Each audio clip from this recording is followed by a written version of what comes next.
Good morning. As you can see, it's my favorite tree. It was a little overcast, but now it's ridiculously bright this morning. So we're going to do a video walking back towards my holler. Because with the sun at my back, it'll add a nice halo effect around me. Look at that. I'm like a Adeptus Sororitas fan art. What about that?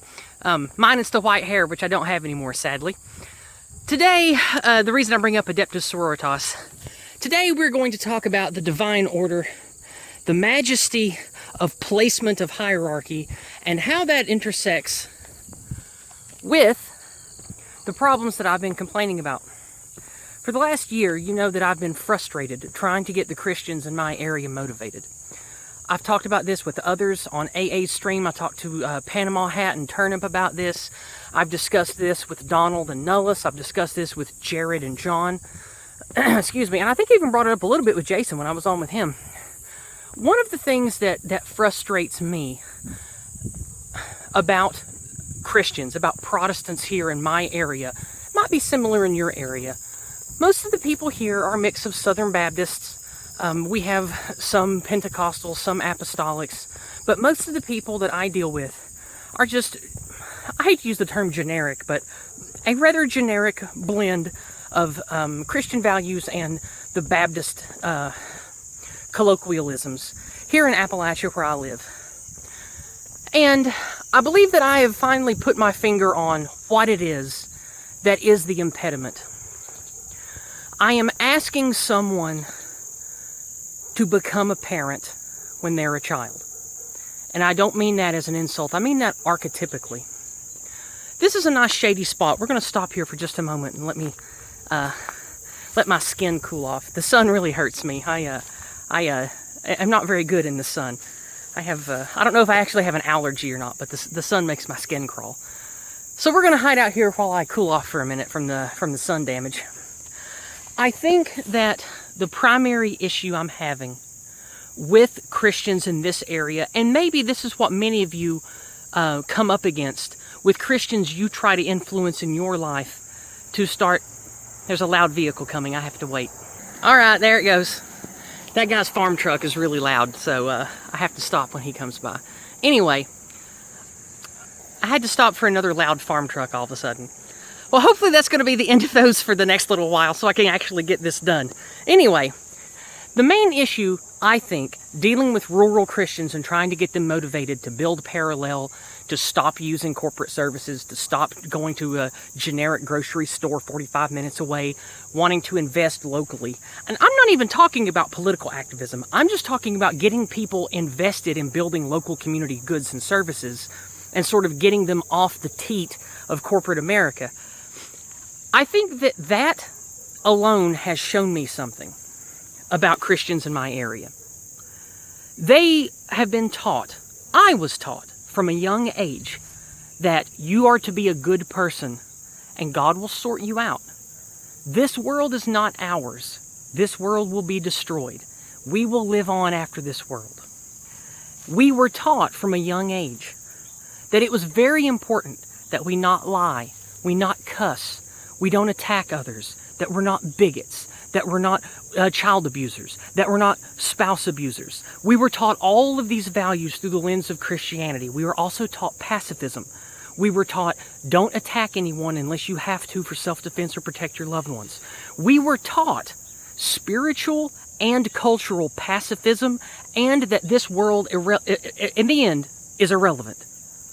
And I think that is the core issue here, is we were taught from the beginning that we were children, that God the Father is going to provide for us and He knows all the answers, and it is uncouth and unchristian to question His will, to question the order that He laid out for us as Christians.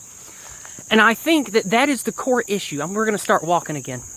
I think that's the core issue here, is the vast majority of people spiritually are children.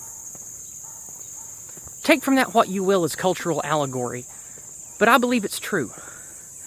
When I think of someone that's spiritually strong, I think of someone that has internal cultivated power, someone who understands the divine order and his or her place in it, and can feel the ebb and flow of others, of creatures, of societies, and can derive from that a spiritual knowledge and understanding of what that person should do in the order of things. I call it the natural order, many call it the divine order.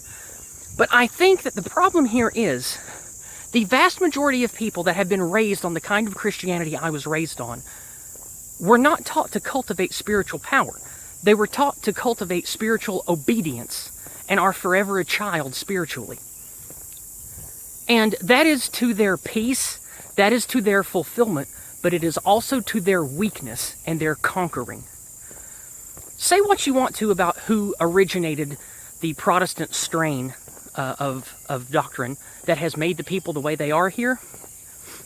In hindsight, knowing what I do now and seeing how this spiritual infancy, this spiritual serfdom that people experience and profess is a strength here, it makes me very dubious that maybe it was orchestrated this way all along to keep your people subservient.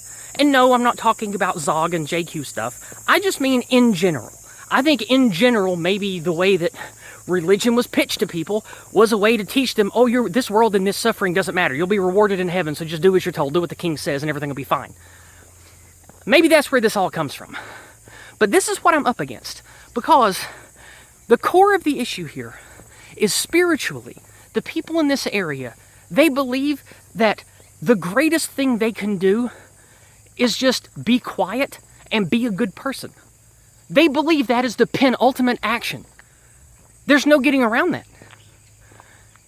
No amount of discussion with my mother and her church friends reveals to me anything other than they believe inaction and quote-unquote being a good person is the penultimate achievement in life. They should spiritually fulfill that and witness to others about Jesus, and nothing else matters.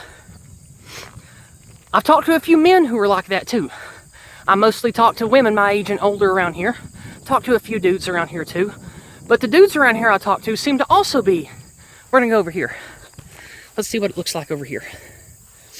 Oh, look how nice. It'll get me out of the sun for a minute. This is a pretty tree in the background. We'll stand here. There we go. Okay.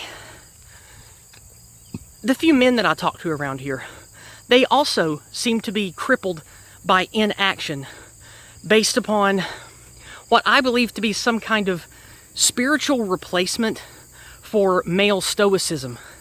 Because the men I speak to here who are Christians, they also believe this, and they seem like... When I talk to them, it seems like with heavy heart they say, I'm not allowed to do that, or it would be un-Christ-like to A, B, C, D, and E. And I believe that's a cope, because what they're saying is, I'm afraid to be the parent. It's scary to not be the child anymore.